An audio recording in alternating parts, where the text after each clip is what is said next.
sanki ya dünyadayım. Kara tellerin kimi, karadır taleyimiz, birazı rüyadayız biz.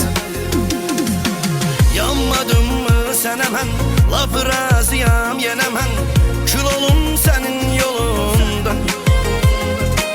Qayıdaq hemen zamana, değmez ayağım tikana, gül olum senin yolundan.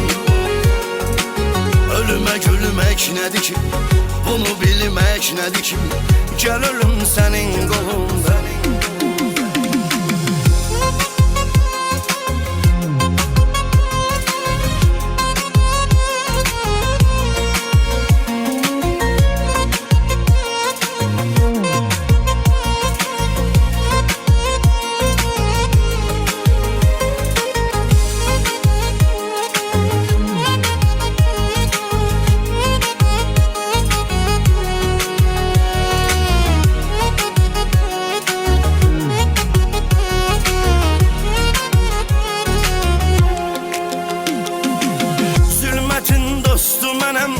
Gecenin emdemi mən, səni sənsiz yaşayan var.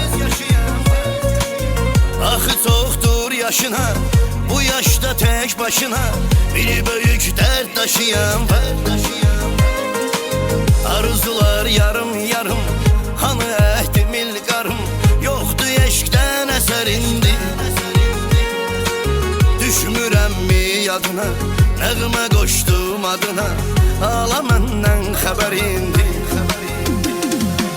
Həsrətin çoxdur yaşı, ətəyindən atdaşı, bir dəfə sıx yolum üstə. Səni axtarır gözüm, canımda yoxdur dözüm, gülər üzlüm boyu bəstə.